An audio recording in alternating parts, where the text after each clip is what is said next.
Dear students, welcome. Ray optics में prism का discussion continue रखते हुए आज हम वेज प्रिज्म और डिस्पर्शन की बात करेंगे। वेज प्रिज्म एक जैसा कि इस डायग्राम में दिख रहा है, एक बहुत कम प्रिज्म एंगल का प्रिज्म होता है, स्मॉल एंगल प्रिज्म। बेसिकली उसका दूसरा नाम वेज प्रिज्म भी है। इससे डेविएशन कितना प्रोड्यूस होता है वो हम लास्ट क्लास में देख चुके हैं। आज उस डेविएशन को हम कैसे सिचुएशंस में यूज करेंगे उसकी बात करेंगे। और जब डिस्पर्शन की बात आती है तो ये प्रिज्म से स्पेक्ट्रम बनना, जैसे प्रिज्म का नाम आता है पहली इमेज, पहली बात हमारे माइंड में स्पेक्ट्रम की बात आती है। तो ये प्रिज्म से स्पेक्ट्रम क्यों बन जाता है, इसके बारे में आज हम एक्सप्लोर करेंगे।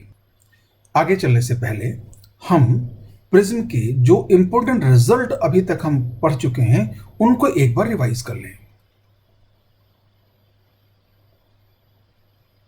ये डायग्राम, रे डायग्राम प्रिज्म का, कैसे एक रे इंसिडेंट आई, यहाँ रिफ्रैक्शन डी पॉइंट पे हुआ और यहाँ ई पॉइंट पर सेकंड रिफ्रैक्शन, उसका रे बाहर निकल गई।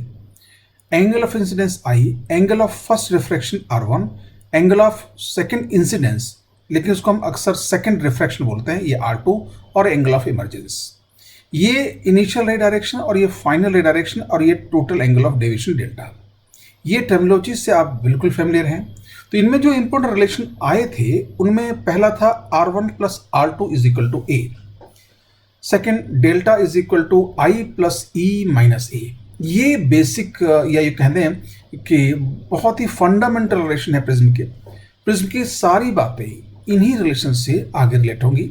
अगर आपको ये दो आइडियाज मालूम हैं और प्लेन सरफेस रिफ्रैक्शन में क्या होगा वो मालूम है, तो प्रिज्म के सारे क्वेश्चंस आप आसानी से कर सकते हैं। Then for minimum deviation condition क्या थी, वो था I is equal to E. ये एंगल ऑफ इंसिडेंस और एंगल ऑफ इमर्जेंस इक्वल होंगे। उस केस में ये जो रे थी, ये वाली मिडिल रे, इस पॉइंट ए के सिमेट्रिकल होगी, या यूँ कहे अगर हमने प्रिज्म लिया ऐसा तो इसके बेस के पैरेलल जाएगी।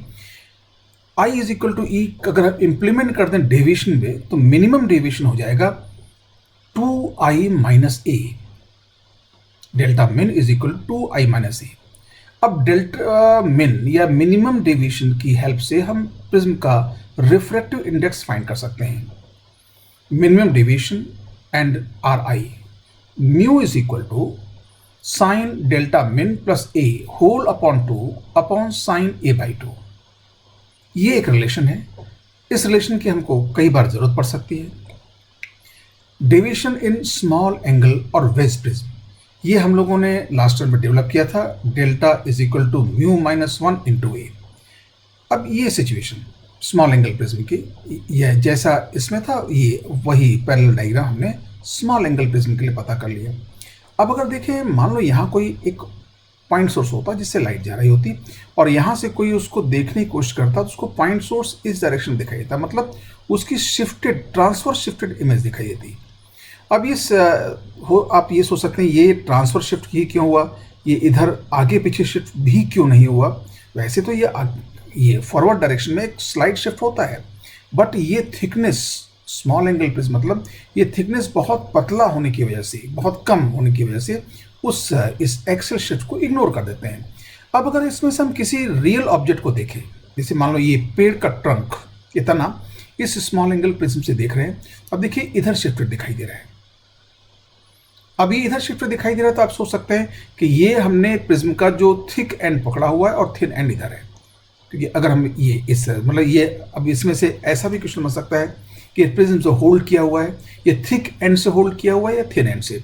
तो आप बिल्कुल सोच सकते हैं कि ये हमने कौन से एंड से होल्ड किया हुआ है। वहाँ से रे आई, मान लो ये रे ऐसे आई होंगी, फिर इधर डेविएट हुई, मतलब ये इधर से पकड़ा हुआ है। तो ये एक प्रिज्म की स्मॉल एंगल एप्लीकेशन है। अब हम कुछ क्वेश्चंस में स्मॉल एंगल प्रिज्म के डेविएशन को कैसे यूज करते हैं वो देख लें। उसके बाद हम डिस्पर्शन की बात करेंगे और डिस्पर्शन की बात सीधे न करते हुए पहले डिस्पर्शन किन कारणों से होता है उनकी बात करेंगे। Example 1, a prism of refracting angle 2 degree and refractive index 1.5 is placed in front of a point source of light as shown in the figure. Find the position coordinate of the image of the point source. formed by the prism। ये situation है, मतलब एक point source के आगे हमने small angle prism रख दिया या थिन प्रिज्म रख दिया, तो इस थिन प्रिज्म से पॉइंट सोर्स की इमेज किधर बनेगी उसके कोऑर्डिनेट फाइंड करने हैं। Now what we have, only those rays which fall on the prism at very small angles should only be considered। अब ये तो श्योर है कि अलग अलग एंगल ऑफ इंसिडेंस के लिए एंगल ऑफ डेविएशन बदल जाएगा, लेकिन हम बहुत कुछ ऐसी रेज लें जो इस एक्स एक्सिस के बहुत पास पास जाती है, मतलब ऑलमोस्ट पैरेलल, तो उनका डेविएशन ऑलमोस्ट सेम होगा और ये इसकी वेल डिफाइंड इमेज देंगे। ये कंडीशन कुछ कुछ वैसी ही है जैसी हमने मिरर के लिए पैरेक्सियल कंडीशन की बात की थी, लेकिन इनको हम पैरेक्सियल कंडीशन नाम नहीं देंगे क्योंकि प्रिज्म के लिए हम कोई प्रिंसिपल एक्सिस डिफाइन नहीं कर सकते। All these raise suffer equal deviation delta and produce a virtual image I of the point source. अब ये कैसे होगा, इस तरह से, इसी ये रह गई, एक रे सिंगल लिया, ये रे इधर गई। अब आप यहां से देखेंगे तो इस पॉइंट, ये जो पॉइंट सोर्स था यहां ना होकर हमको इसके बैक एक्सटेंशन यहां दिखाई देगा, इस तरह से, ये delta deviation. Now this I, so what we can say, since thickness of the prism is very small, the image will be formed with negligible axial shift but a considerable transfer shift। मतलब delta negligible नहीं है, delta है, तो ये transfer shift तो होगा, लेकिन ये थिकनेस नेग्लिजिबल होने की वजह से ये इसका कोई ये आगे की तरफ शिफ्ट नहीं होगा। वैसे डायग्राम में हमने इस थिकनेस को काफ़ी बड़ा दिखाया 5 सेंटीमीटर के कंपेरिजन में, बट ये अगर ये 5 सेंटीमीटर है तो यहाँ थिकनेस अबाउट 1 मिलीमीटर के आसपास होनी चाहिए। अब 1 मिलीमीटर डायग्राम में दिखाते तो हमें विजुलाइज करना मुश्किल होता है। Transfer shift how we calculate, O I is equal to, ये एक रफ अप्रोक्सीमेशन है कि यहां से x इंटू डेल्टा ले सकते हैं। वैसे तो x इंटू डेल्टा थोड़ा सा यहां आएगा, बट ये डेल्टा बहुत छोटा होने से इस डिस्टेंस और इस डिस्टेंस में शिफ्ट में आर्क लेंथ में कोई डिफरेंस नहीं होगा, तो हमको x इंटू डेल्टा अप्रोक्सीमेटली ले सकते हैं। द एंगल ऑफ डेविएशन, अब यहां से ओ आई फाइंड करने के लिए x तो हमको मालूम है, डेल्टा फाइंड करना है, and delta is mu minus 1 into A. Now substitute the values, mu is equal to 1.5 minus 1 into 2 degree, but 2 degree will convert into radians. Why? Because यहाँ इसको लेंथ से मल्टीप्लाई करना है। ये एक्चुअली आर्क लेंथ वाला formula है, तो arc length वाले फॉर्मूले में एंगल रेडियंस में होता है, तो हमने रेडियन में कन्वर्ट कर लिया। So what we get here, pi by 180 radians. अब इस वैल्यू को हमने इक्वेशन 1 में सब्स्टिट्यूट किया। Substituting the above value in equation 1 we get OI is equal to 5 into pi minus 180, that is pi by 36 centimetre. तो अगर हम ये देखें, ये जो कोऑर्डिनेट क्या हो गया इसके, ये एक्सेल शिफ्ट नेग्लेक्ट कर दिया, तो x coordinate 0 and y coordinate pi by 36, so coordinate will be 0, pi by 36 centimetre. ये डेविएशन, अब बात ये हुई कि हमें इसकी शिफ्टेड इमेज दिखाई देगी और उसको हम कॉम्बिनेशन में यूज करते हैं। अब इसमें हम एक कॉन्केव मिरर और इनकॉर्पोरेट कर दें, so how the question will change. Example 2, अब देखिए हमने बात की जो पिछला क्वेश्चन था उसी में आगे कॉन्केव मिरर रख दें, तो वो कॉन्केव मिरर से जो इमेज बनेगी वो कहां बनेगी, प्रिज्म ने उसमें क्या चेंज किया, उसको कैसे एनालाइज करेंगे वो हम देखते हैं। See here, a prism of prism angle 2 degree and refractive index 1.5 is placed in front of a concave mirror of focal length 30 centimeter. Find the position coordinates of the image formed by the mirror of a point light source placed at the origin O। मतलब ये setup हमें दिया हुआ इस तरह से, XY coordinate system है, यहाँ के ओरिजिन पे एक पॉइंट सोर्स रखा हुआ है और इससे A is equal to 5 centimetre दूर एक थिन प्रिज्म, मतलब स्मॉल एंगल प्रिज्म रखा हुआ है, और प्रिज्म से B is equal 20 centimetre away एक कॉन्केव मिरर जिसकी फोकल लेंथ है 30 सेंटीमीटर वो रखा हुआ है। अब इसमें किस चीज़ को कैसे एनालाइज करेंगे, ये पता करने के लिए आप कोई सा भी एक रे डायग्राम, एक रे ट्रेस करिए। तो जैसे ही कोई रे ट्रेस करेंगे, what we observe, the setup is combination of wedge prism and a concave mirror। अब रे ट्रेस करने पे क्या होगा, the ray emanated from the source O pass to the prism and then fall on the mirror। मतलब रे पहले prism से पास होगी और फिर मिरर पे गिरेगी। मतलब हम पहले प्रिज्म का इफेक्ट कंसिडर करेंगे और उसके बाद मिरर की बात करेंगे। तो प्रिज्म ने उस रे को डेविएट कर दिया डेल्टा एंगल से, सी दिस। तो अब मिरर के लिए तो ये इंसिडेंट रे हो गई ना। अगर प्रिज्म नहीं होता, मिरर के लिए ये इंसिडेंट रे होती, तो मिरर को ये ऑब्जेक्ट ओ था वहीं दिखाई देता, लेकिन ये डेविएट होने से मिरर के लिए ऑब्जेक्ट की पोजीशन इधर शिफ्ट हो जाएगी। जैसा हमने पिछली क्लास में इसको आई बोला था, यह हम इसको I1 बोल देंगे। I1 क्यों? क्योंकि ये प्रिज्म से एक इमेज बनी और अगली इमेज कॉन्केव मिरर से बोले कि उसको जरूरत पड़ेगी I2 बोल देंगे। इस तरह से what we can say, therefore the virtual image I1 made by the prism will serve as a real object for the mirror। ये पुराना आइडिया, जब ऑप्टिकल डिवाइसेस कॉम्बिनेशन में होती हैं तो वह हमारे पास आइडिया था, image made by the first device will serve as an object for the next device. तो यहाँ पहली डिवाइस क्या है? प्रिज्म। कैसे डिसाइड किया कि रे पहले प्रिज्म से पास होती है तो प्रिज्म पहली डिवाइस, और उसके बाद मिरर पे गिरती है तो मिरर दूसरी डिवाइस। तो प्रिज्म से बनने वाली इमेज मिरर के लिए ऑब्जेक्ट का काम करेगी। तो प्रिज्म ने एक्चुअली बनाई वर्चुअल इमेज, लेकिन ये वर्चुअल इमेज इस मिरर के लिए रियल ऑब्जेक्ट का काम कर रही है, क्योंकि मिरर को क्या अपियर होगा कि रे एक्चुअली I1 से आ रही है। नाउ अब हम कॉन्केव मिरर से जो एनालिसिस की वो काम कर लें। कॉन्केव मिरर के लिए U without sign convention is A+B 25 centimetre and ये HO height of object is OI1। अब इनकी वैल्यूज देखिए।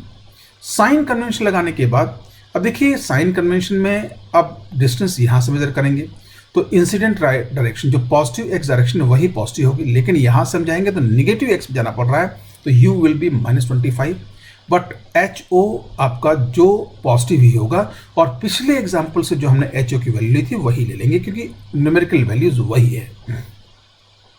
सो ये इज इक्वल टू -25 सेंटीमीटर।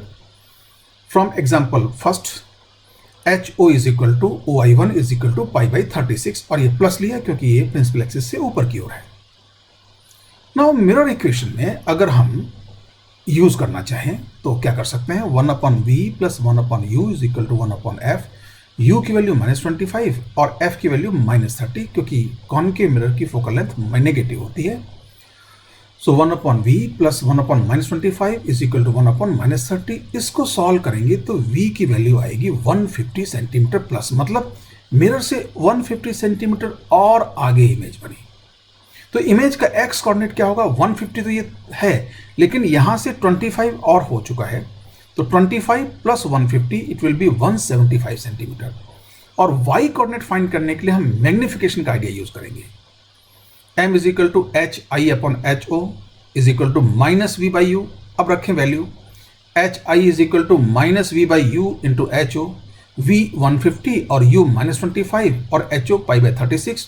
तो ये -25 यहाँ रखती है, माइनस कैंसिल हो जाएंगे तो ये प्लस में आएगा, -150 upon -25 into π/36। So what we get, π/6 centimetre plus में। तो जो अब कोऑर्डिनेट क्या हुए, 150 + 25 175 x coordinate and π/6 y coordinate. So coordinates of the image 175, π/6 and all are in centimetres. अब ये दो एग्जाम्पल्स हमने थिन प्रिज्म या वेज प्रिज्म से डेविएशन को कैसे यूज करते हैं उसकी बात की। अब हम डिस्पर्शन को एनालाइज करने की कोशिश करेंगे, लेकिन डिस्पर्शन की बात करने के लिए हम पहले डिस्पर्शन क्यों होता है उन फैक्टर्स की बात करेंगे। Refractive index and wavelength. अब देखिए डिफरेंट वेवलेंथ वाली लाइट के लिए क्या रिफ्रैक्टिव इंडेक्स सेम होता है या अलग अलग होता है, इनकी बात। अब देखो यहाँ वेवलेंथ क्यों बोला, फ्रीक्वेंसी क्यों नहीं बोला, क्योंकि रिफ्रैक्टिव इंडेक्स एंड वेवलेंथ। अभी इस आर्टिकल में हम ये एक्सप्लोर करने की कोशिश करेंगे क्या डिफरेंट वेवलेंथ के लाइट के लिए रिफ्रैक्टिव इंडेक्स सेम होता है या बदलता है, अगर बदलता है तो कैसे बदलता है। Refractive index mu of most of the materials decrease with wavelength lambda of the light. मतलब ये हुआ कि मोस्ट ऑफ द मटेरियल के लिए जो रिफ्रैक्टिव इंडेक्स म्यू है वो लैम्डा लाइट की वेवलेंथ इंक्रीज होने के साथ डिक्रीज होता है, और इसका कोई भी थियोरेटिकल फॉर्मूला नहीं है, ये एक्सपेरिमेंटल रिजल्ट को एक ग्राफ में रिप्रेजेंट किया गया और उन ग्राफ्स को फिट करने के लिए फॉर्मूले ढूंढे गए। तो let us see first how graph जो आता है एक्सपेरिमेंटली कैसा आता है, वो इस तरह से। ये एक रफ वर्जन है, it is not to the scale, not exact graph. अब यहाँ देखेंगे म्यू यहाँ शो किया है लेमडा, लेमडा बढ़ने के साथ म्यू एक डिक्रीज हो रहा है। अब इस ग्राफ को ना तो हम एक्सपोनेंशियल ग्राफ डिक्रीजिंग बोल सकते हैं ना हाइपरबोला, बट ये ग्राफ, ऐसे ग्राफ के फार्मूला क्या होगा, उनके लिए क्या किया जाता है कि डिफरेंट डाटा लेके ट्राई किया जाता है और किस फार्मूले में फिट हो रहे हैं, तो उन फार्मूलों को डिड्यूस नहीं किया गया, ग्राफ को सुटेबल होने के लिए वो फार्मूला अज्यूम किया गया है, बल्कि एक्चुअली गेस किए गए। ऐसे फार्मूले को एम्पिरिकल फार्मूलेस बोलते हैं। तो ऐसे ग्राफ को सेटिस्फाई करने के लिए कई एम्पिरिकल फार्मूले दिए गए, उन फार्मूलों के बारे में बात करेंगे। But let us see visible light का बिहेवियर क्या होगा। विजिबल लाइट में अगर देखें तो इधर से, मतलब ये लेमडा, मान लो विजिबल लाइट का जो स्पेक्ट्रम है ये होता है वायलेट से red. Violet means approximately 4000 angstrom, red means about 7800 angstrom. कई बार इसको 450 बोलते हैं, इसको 750 रफली बोलते हैं, बट ये 4000 to 8000 एंगस्ट्रॉम के बीच में है। और ये कुछ कलर्स हमने और शो किए, ये वेवलेंथ। अब अगर यहाँ देखें तो वायलेट जो कलर है उसके लिए म्यू की वैल्यू सबसे ज़्यादा है, और जैसे जैसे हम रेड एंड की तरफ जा रहे हैं म्यू कम होता जा रहा है। मतलब जो वायलेट कलर है वो सबसे ज़्यादा रिफ्रैक्ट होगा। Refractive index is greater for violet light than for red light. Violet light is reflected more violently, ये एक फ्रेज है, violet light is reflected more violently. ये सिंपल सा आइडिया आपको ये याद रखने में मदद करेगा कि म्यू किसके लिए ज़्यादा होता है। तो म्यू वायलेट के लिए ज़्यादा होता है और रेड के लिए कम। मतलब वेवलेंथ बढ़ने के साथ म्यू की वैल्यू कम हो रही है। अब जैसे बात की, इस टाइप के एक्सपेरिमेंटल ग्राफ को एक्सप्लेन करने या वैल्यू कैलकुलेट करने के लिए जरूरी थोड़ी हर बार ग्राफ हम बनाएं, हमेशा नहीं हमारे पास ग्राफ अवेलेबल नहीं होगा। तो डिफरेंट मटेरियल्स के लिए ये ग्राफ बनाए गए और उन ग्राफ को कौन सा मैथमेटिकल फार्मूला फिट होगा, उन मैथमेटिकल फार्मूले को अज्यूम किया गया और उसको पैरामीटर इधर उधर करके सेट किया गया। हाँ, ऐसा फार्मूला ले लें तो ये वैल्यू अप्रॉक्सीमेटली सही देगा। तो ऐसे फार्मूले को एम्पिरिकल फार्मूले कहते हैं। और इस ग्राफ को म्यू और लेमडा वर्सेस ग्राफ को फिट करने के लिए या सेटिस्फाई करने के लिए कई एम्पिरिकल फार्मूले दिए गए। उनमें से कुछ की हम बात करें। Several empirical formulae have been suggested to fit such experimental graphs. Some of them are Cauchy's formula. ये क्या है? कॉशीज फार्मूला क्या है? Mu is equal to A plus B by lambda square plus C by lambda 4 and so on. तो ये second term तक generally हम analysis में फर्स्ट ऑर्डर एप्रोक्सीमेशन में यहाँ तक यूज करेंगे। मान लो नेक्स्ट ऑर्डर एप्रोक्सीमेशन लेना हुआ सी बाई लेमडा 4 यूज कर लेंगे। अब इसके अलावा एक फार्मूला और है, सेमियस फार्मूला। व्हाट सेमियस formula says? Mu is equal to square root A plus B lambda square upon lambda square minus lambda naught square. यहाँ अब इसमें देखो ए बी सी तीनों कांस्टेंट हैं, यहाँ पे ए बी और लेमडा नॉट कांस्टेंट है। ये लेमडा नॉट बेसिकली हमने वेव में रेजोनेंस पढ़ा था, तो किसी मटेरियल में ऑप्टिकल रेजोनेंस किस वेवलेंथ पे होता है वो लेमडा नॉट है। अब हमें देखो इन फार्मूलों को याद करने की जरूरत नहीं है। अगर इन फार्मूलों की जरूरत होगी तो ये फार्मूले क्वेश्चन में साथ में दिए जाएंगे। तो आप ये मत सोचें कि केवल ये कॉशीज फार्मूला भी होता है, सेमियस फार्मूला भी होता है, और ऐसे भी और भी कई फार्मूले हो सकते हैं। तो इन फार्मूलों को याद करने की जरूरत नहीं है। तो यहाँ से इस बात में हमने क्या देखा कि डिफरेंट वेवलेंथ के लिए म्यू अलग अलग होगा, और म्यू कैसे बदलेगा? वेवलेंथ बढ़ेगी तो म्यू कम होगा। तो अब इसका मतलब ये हुआ कि जब भी किसी मटेरियल में से व्हाइट लाइट पास होगी तो अलग अलग कलर्स अलग अलग एंगल पर रिफ्लेक्ट होंगे। तो प्रिज्म में से अगर व्हाइट लाइट पास होगी तो अलग अलग कलर का डेविएशन अलग अलग होगा, और डेविएशन अलग अलग होने से वो सारे कलर प्रिज्म से निकलने के बाद हमको एज ए स्पेक्ट्रम दिखाई देंगे।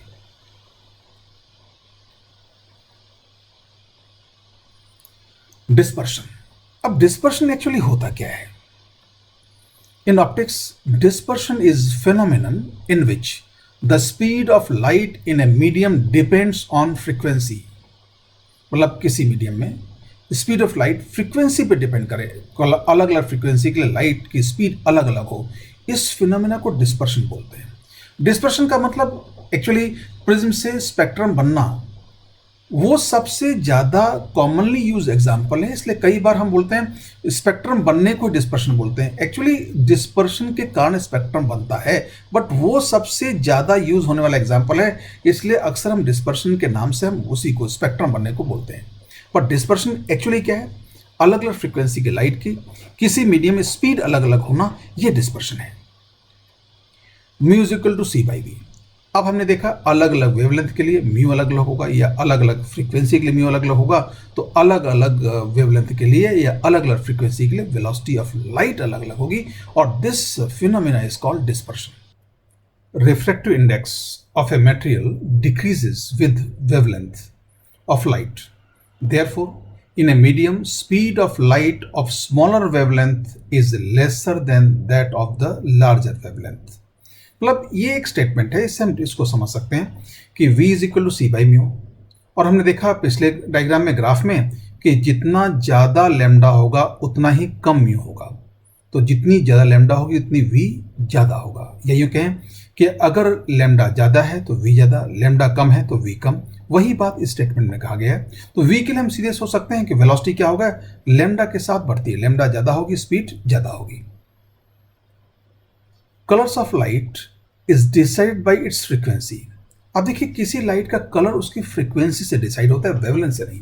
लेकिन आप मन में सोच सकते हैं कि हम अक्सर कलर को बोलते हैं रेड कलर की वेवलेंथ ये, वायलेट की ये, येलो की कलर की वेवलेंथ ये। जैसे हमने उधर पिछले डायग्राम में देखा स्पेक्ट्रम दिखाते हुए कि रेड को हमने 7800 एंगस्ट्रॉम के आस एंड दिखाया था, मतलब ये 7000 के एंगस्ट्रॉम एस के आसपास जो होगा वो रेड होगा। ऐसे ही वायलेट कहाँ दिखाया था? 4000, तो 3500 400 4000 एंगस्ट्रॉम के आसपास की जो वेवलेंथ होगी वो वायलेट कलर होगी। लेकिन वहाँ हम बात कर रहे हैं मीडियम चेंज नहीं हो रहा है, एक ही मीडियम, वैक्यूम की बात कर रहे हैं। लेकिन जैसे मीडियम चेंज होगा, लाइट एक मीडियम से दूसरे मीडियम में जाएगी तो उसकी फ्रीक्वेंसी नहीं चेंज होगी, वेवलेंथ बदल जाएगी। मतलब जैसे ही लाइट डेंसर मीडियम में जाएगी उसकी पहले से वेवलेंथ थोड़ी सी और कम हो जाएगी, लेकिन फ्रीक्वेंसी वही रहेगी।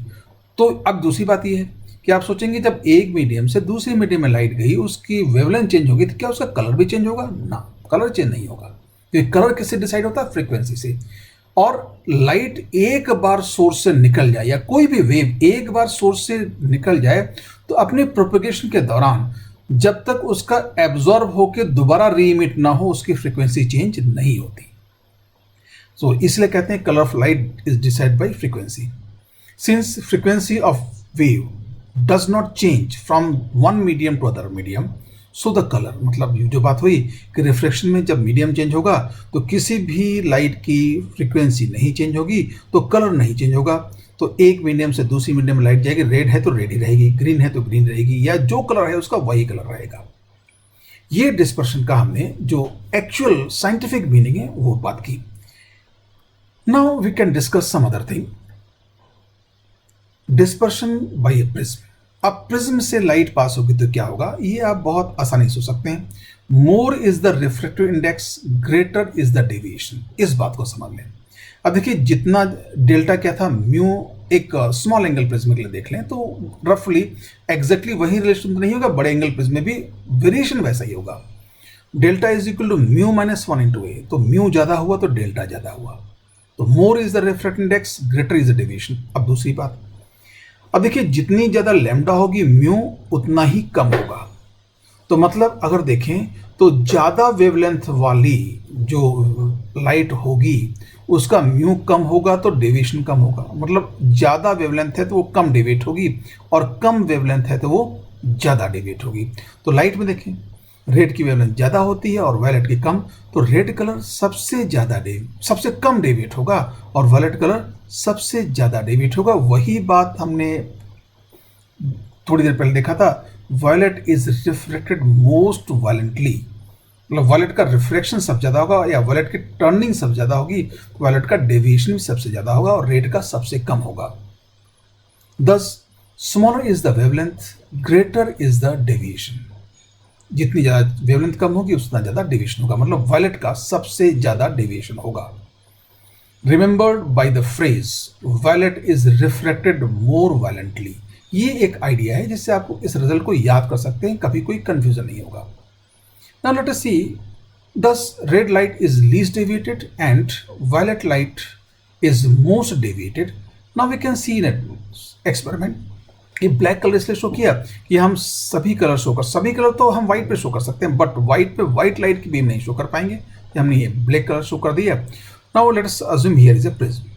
सो say red beam, red light रे आई और ये इस तरह से डिवेट हुई। अब देखिए अगर इसी हम ग्रीन लाइट लें तो वो यहाँ न जाके थोड़ा सा यहाँ आएगी। अब देखिए रेड यहाँ आ रहा था, मैंने ये माउस यहाँ रख दिया। अब रेड कलर लें तो वो कहाँ जाएगा? सी दिस, ये पहले माउस यहाँ था, अब ये आ गया ग्रीन कलर, तो ग्रीन कलर का डेविएशन ज़्यादा हुआ, वायलेट का और ज़्यादा होगा ये। अब इस तरह देखिए रेड का सबसे कम डेविएशन, ग्रीन का उससे ज़्यादा, वायलेट का सबसे ज़्यादा, मतलब violet is reflected most violently, तो वायलेट एंड का सबसे ज़्यादा डेविएशन होगा, रेड का सबसे कम, बीच का उसी हिसाब से बढ़ता जाएगा। अब इन तीनों कलर को एक साथ देखें, सेम दिस वे, ये तीनों, ये यहाँ व्हाइट लाइट, अब ये कलर आए, ये रेड ये डेविएट हुई, ग्रीन यहाँ हुई और ये वायलेट यहाँ हुई। अब इसमें व्हाइट लाइट में हमने रे यह केवल तीनों का दिखाया है। अगर एक्चुअली व्हाइट लाइट स्प्रेस आ रही होती तो इस तरह से रिजल्ट ऑपरेट होता। Now this is the spectrum, इसी को हम स्पेक्ट्रम बोलते हैं। Now how we identify the colours, say red, then orange, yellow, green, blue, indigo and violet, और इसी को हम बोलते हैं, नीचे से पढ़ें, VIBGYOR, विबग्योर। इस तरह से VIBG for green, Y for yellow, O for orange and red, VIBGYOR. तो ये स्पेक्ट्रम अब देखिए किस तरह से पता हुआ, डिस्पर्शन की वजह से। लेकिन डिस्पर्शन का सबसे कॉमन एग्जाम्पल या सबसे ज़्यादा यूज यही है, तो कई बार इसको ही हम डिस्पर्शन बोलते हैं। Dispersion. Now, usually splitting of light into its constituent colors is known as dispersion. तो अब देखिए सबसे ज़्यादा यूजफुल एग्जाम्पल ये, तो कई बार इसी को डिस्पर्शन बोलते हैं, बट एक्चुअली डिस्पर्शन क्या है? अलग अलग फ्रीक्वेंसी के लाइट की स्पीड का अलग अलग होना डिस्पर्शन कहलाता है।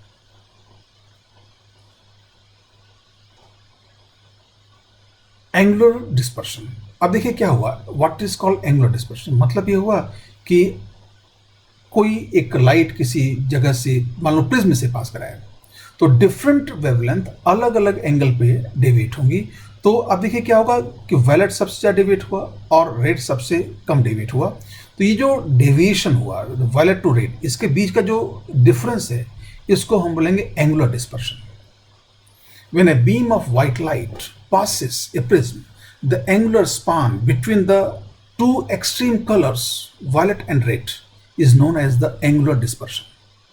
तो कोई भी लाइट पास हो तो उसकी जो सबसे कम वेवलेंथ और सबसे ज़्यादा वेवलेंथ, इनका जो डेविएशन का डिफरेंस होगा, उसी को हम बोलते हैं एंगुलर डिस्प्लेसमेंट, या कितने एंगल में वो लाइट प्रिज्म से निकलने के बाद फैल जाएगी, उस फैलाव को, उस जो एंगल होता है, उसी को हम बोलेंगे angular dispersion. Angular dispersion is measured by difference in angular deviations of these two extreme colors. मतलब अभी हुआ कैसे करेंगे? For a small angle prism of refracting angle A, the angular dispersion phi, हमने phi डिनोट किया, is given by the equation. तो phi क्या होना चाहिए? Deviation of violet minus deviation of red. क्यों? वॉलेट का डेविएशन सबसे ज्यादा हुआ, रेड का सबसे कम, ये माइनस कर दिया, तो एंगुलर स्पान, वो एंगल का फैलाव मिल गया हमें, कितने में स्पेक्ट्रम वाले वो सातों कलर फैले हुए हैं। Now what is next? Delta V is what? Mu minus 1 into A, और delta R is what? Mu R minus 1 into A. अब इसको सॉल्व करेंगे तो क्या होगा? What you get, phi is equal to mu we minus mu R into A. तो ये क्या होगा? Mu V into A minus mu R into A plus A, तो minus A plus A cancel and we get this. ये angular dispersion हुआ phi. Dispersive power जो basically किसी prism की, मतलब कोई प्रिज्म कितने बड़े एंगल में किसी व्हाइट लाइट को फैला सकता है, मतलब कितना ज्यादा एंगुलर डिस्पर्शन प्रोड्यूस कर सकता है, उस कैपेसिटी को बोलते हैं dispersive power. And how it is defined? It is defined as the ratio of the angular dispersion to the deviation of yellow or mean color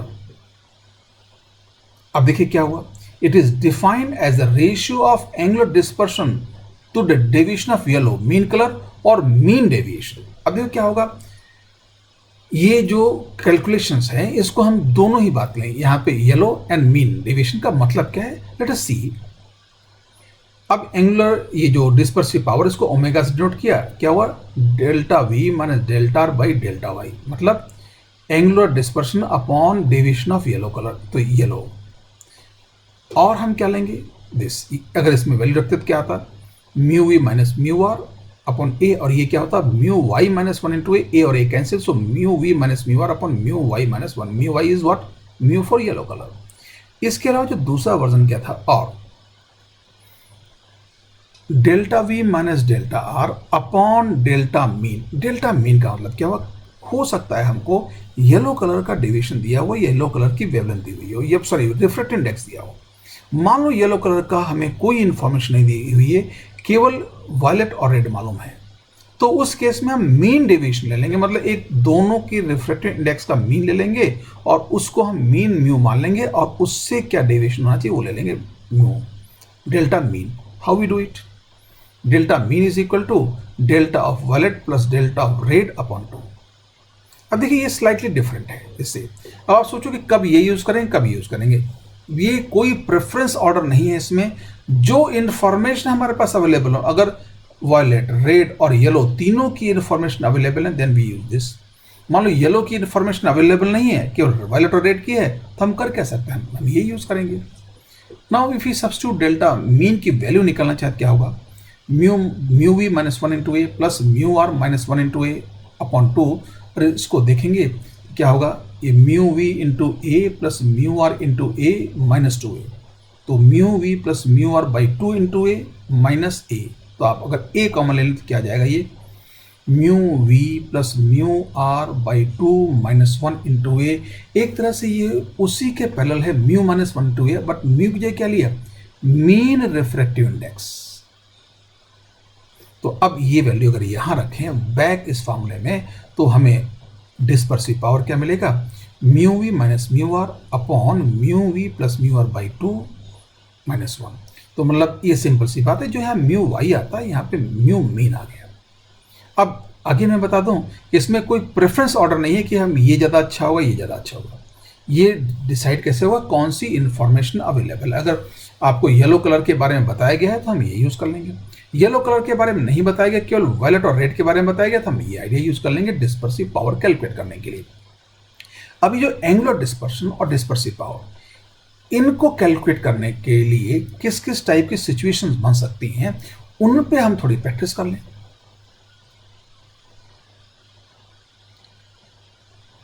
example 3, why angular dispersion takes place only in prism and not in glass slab. ये बड़ा important question है कि prism में ही सातों colour separate हुए और glass slab में क्यों नहीं हुए। Actually what is there, angular dispersion in prism occurs due to different deviations of all the colours. Prism में हर कलर का अलग अलग डेविएशन होता है, इसलिए उसमें प्रिज्म से निकलने के बाद सारे कलर्स अलग अलग एंगल पे जाएंगे तो एक एंगुलर फैला हुआ आएगा। लेकिन ग्लास स्लैब में क्या होगा, डेविएशन 0 होता है, तो हर कलर का डेविएशन से 0 होगा। तो ग्लास स्लैब से निकलने के बाद वो कलर्स थोड़े से अलग तो हुए but they will go parallel, तो उसमें एंगुलर डिस्पर्शन नहीं हुआ। But in glass slab all the colours have 0 deviation, thus producing no angular dispersion। अब देखिए प्रोड्यूसिंग नो एंगुलर डिस्पर्शन का मतलब यह नहीं है कि अलग अलग सेपरेट नहीं हुए, कलर तो सेपरेट हुए बट वो एंगुलर डिस्पर्शन नहीं हुआ। Example 4, division produced in ray of violet color by a prism of refracting angle 60 degree is 15 degree.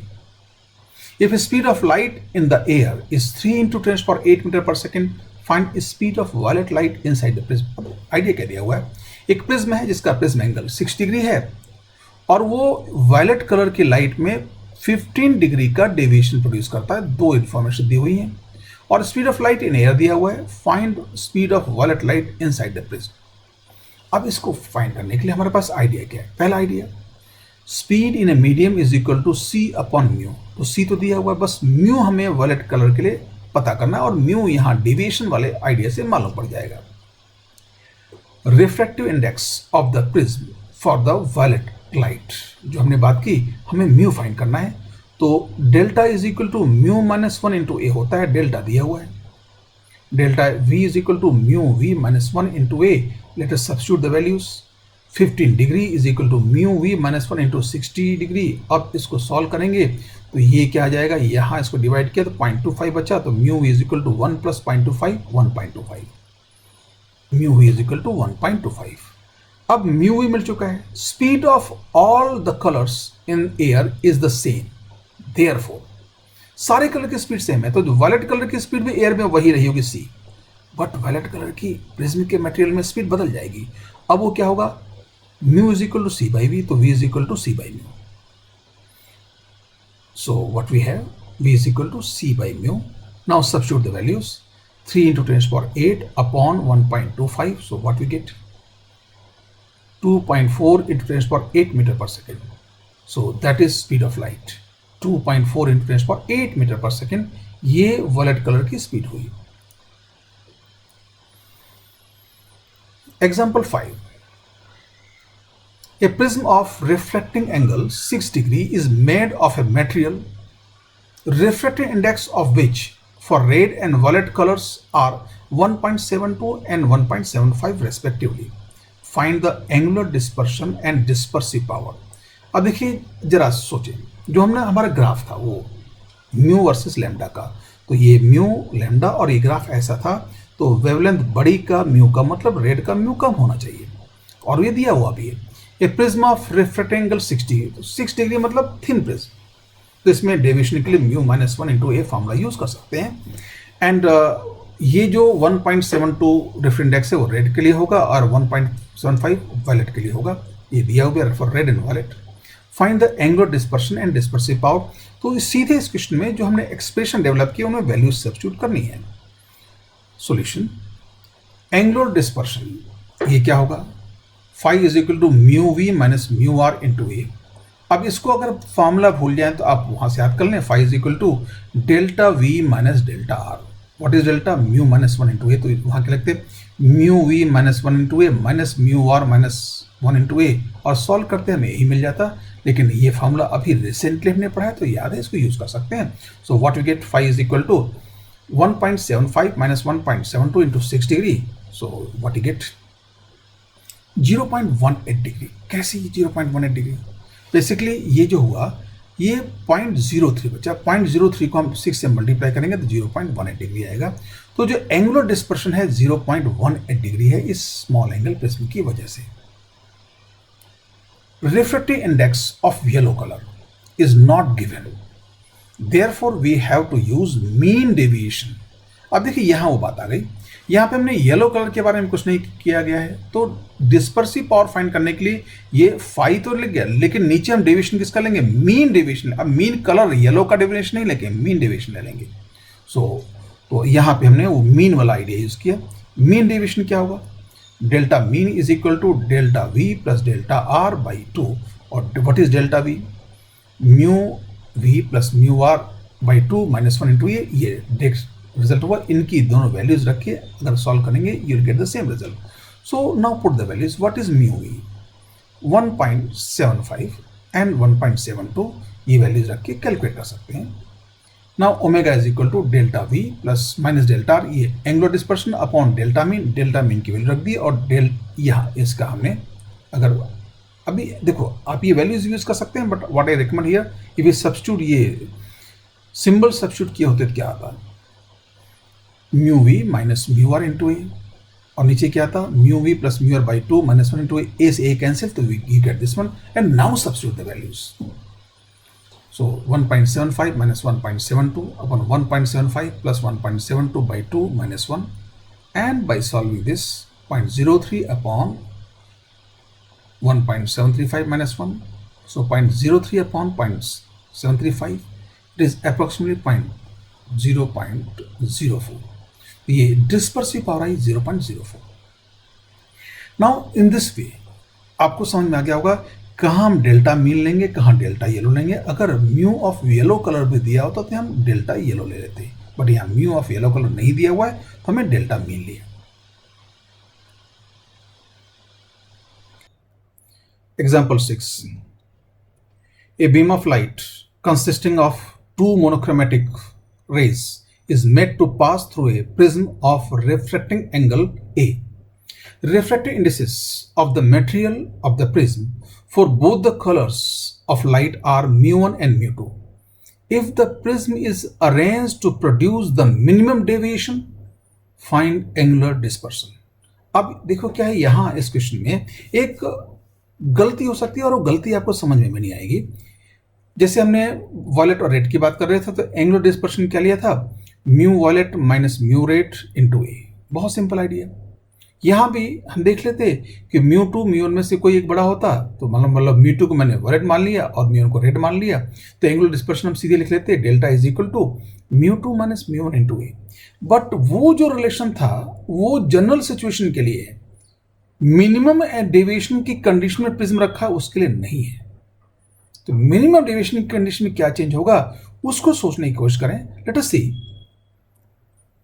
Now in the expression for minimum deviation, if a light becomes beam consisting of several colors is used, the refractive index is the mean refractive index. अब ऐसा क्यों? Minimum deviation condition में अगर हमने बहुत सारा अगर colour use करिए तो रिफ्रैक्टिव इंडेक्स क्या लेंगे हम, मीन रिफ्रैक्टिव इंडेक्स लेंगे। वाई? क्योंकि मिनिमम डेविएशन में एक्चुअली डेविएशन सबके बहुत कम डिफर करेंगे। तो अगर हमें एक प्रिज्म का रिफ्रैक्टिव इंडेक्स क्या होगा व्हाइट लाइट के लिए, तो हम क्या बोल देंगे, मीन जो पूरे म्यू का मीन ले लेंगे। Denoting the minimum deviation by theta we can write, हम क्या ले सकते हैं, मिनिमम डेविएशन अगर हमने थीटा लिया है तो sine is equal to mu is equal to sine delta mean plus A whole upon 2 upon sine A by 2। तो डेल्टा मीन को हमने शॉर्ट में थीटा लिख लिया, तो mu is equal to sine theta plus A by 2 upon A by 2। So what we can write from here, equation 1 दे दिया, से mu sine A by 2 is equal to sine theta plus A by 2। ये idea यहां से है और इस equation से हम सीधे डिफरेंशियल लेके अब डेल्टा थीटा फाइंड कर सकते हैं और डी थीटा ही चाहिए हमको। So what we get here, ये म्यू वेरिएबल है, ये तो कांस्टेंट है, D mu into sine A by 2, sine का derivative cos and then D theta by 2, and हमें ये डी थीटा फाइंड करना, यही एंगुलर डिस्पर्शन है। So what we can write further, d theta is equal to उधर ले गए तो 2 d mu sine A by 2 upon cos theta plus A by 2। Only cos theta plus A by 2 की value चाहिए, हमें d mu मालूम है, it is mu 2 minus mu 1, sine A by 2 मालूम है, एक दिया हुआ है, but cos theta plus A by 2 वाट क्या होगा, थीटा हमें नहीं मालूम, डेविएशन मिनिमम नहीं दिया हुआ है। तो मिनिमम डेविएशन या तो हम म्यू मीन मान के कैलकुलेट कर लें या यहीं से आप कॉस थीटा फाइंड कर सकते हैं। अब यहाँ के बाद ये जो आइडिया था cos theta plus A by 2 को हम इस इक्वेशन से सब्स्टिट्यूट कर देंगे। तो बहुत सिंपल सा आइडिया है, वो ट्रिग्नोमेट्रिकल आइडेंटिटी यूज कर लेंगे। क्या trigonometrical identity, sine square theta plus cos square theta is equal to 1। तो उसको यूज करने के बाद substituting cos theta plus A by 2 from equation 1 we get d theta is equal to, numerator अभी वही रहेगा एंड इसके क्या रखेंगे 1 minus mu sine A by 2 whole square. ये साइन थीटा बेसिकली कॉस की जगह साइन 1 माइनस साइन स्क्वायर, तो sign theta plus A by 2 क्या हो गया, म्यू साइन ए बाई 2 ये रख दिया। बट यहाँ अभी ट्विस्ट है, व्हाट इज म्यू, म्यू की जगह हम जो आइडिया लिया कि मीन रिफ्रैक्टिव इंडेक्स यूज करेंगे। So what we get further, d theta is equal to 2 d mu sine A by 2 upon 1 minus mu 1 plus mu 2 by 2 into sine A by 2 whole square. Now this is very tricky और very important question. Basically यहां हम गलती क्या कर सकते थे कि maximum question जो आप सॉल्व करेंगे ऑलमोस्ट 99% वहां पर मिनिमम डेविएशन नहीं, जनरल कंडीशन में एंगुलर डिस्पर्शन फाइंड करना होगा, वहां तो mu maximum minus mu minimum into A use कर लेंगे। बट यहाँ प्रिज्म को मिनिमम डेविएशन की कंडीशन में रखा हुआ, ये ध्यान देना जरूरी था। अब देखिए क्या होगा, इस क्वेश्चन में आप बड़ी आसानी से एक गलती कर सकते थे, म्यू 2 माइनस म्यू 1 इंटू ए करते, बट ध्यान रखिए वो एक जनरल कंडीशन का रिजल्ट है, वो रिजल्ट किसी भी तरीके से ये आपका मिनिमम डेविएशन में प्रिज्म रखा उसके लिए नहीं है। इसी टाइप की बहुत छोटी सी गलतियां आईआईटी एडवांस के एग्जाम्स में हम कर बैठते हैं। तो जब आप कोई क्वेश्चन करें उसको ध्यान से पढ़ें, उसने पूछा क्या है, जो हम अक्सर करते आए हैं वही मेथड रिपीट करने की कोशिश न करें, उस क्वेश्चन को देखें what is there and again उस हिसाब से यूज करें। तो आज हमने वेस्ट प्रिज्म मतलब स्मॉल एंगल प्रिज्म के डेविएशन को कैसे यूज करेंगे वो बात की, और डिस्पर्शन क्या होता है उसकी बात की। डिस्पर्सिव पावर और एंगुलर डिस्पर्शन वो टर्मिनोलॉजी देखी। नेक्स्ट क्लास में हम प्रिज्म से कॉम्बिनेशन की बात करेंगे, मतलब डिफरेंट प्रिज्म। एक्चुअली जरूरत होगी कई बार हमें कि लाइट को केवल डेविएट करना है लेकिन उस पर डिस्पर्शन नहीं होना चाहिए। अब देखिए कोई सा भी प्रिज्म हो उससे थोड़ा बहुत डिस्पर्शन तो होगा। अगर हमें थोड़ा बहुत डेविएशन करना है तो स्मॉल एंगल प्रिज्म यूज कर सकते हैं, बट हमें बहुत ज्यादा डेविएशन करना है तो हमें लार्ज एंगल प्रिज्म लेना पड़ेगा, और लार्ज एंगल प्रिज्म में डिस्पर्शन होगा। तो हमें केवल लाइट को डेविएट करना है, डिस्पर्स नहीं करना। तो उसके लिए क्या करना होगा, कई बार ऐसा होता है कि हमें लाइट को डिस्पर्स तो करना है, स्पेक्ट्रम तो लेना है, लेकिन डेविएशन नहीं चाहिए। उसके लिए क्या करना होगा, उन कंडीशंस को देखेंगे। तो आज की बात हम यही खत्म करते हैं। Will meet in the next class. Thank you for the patient listening.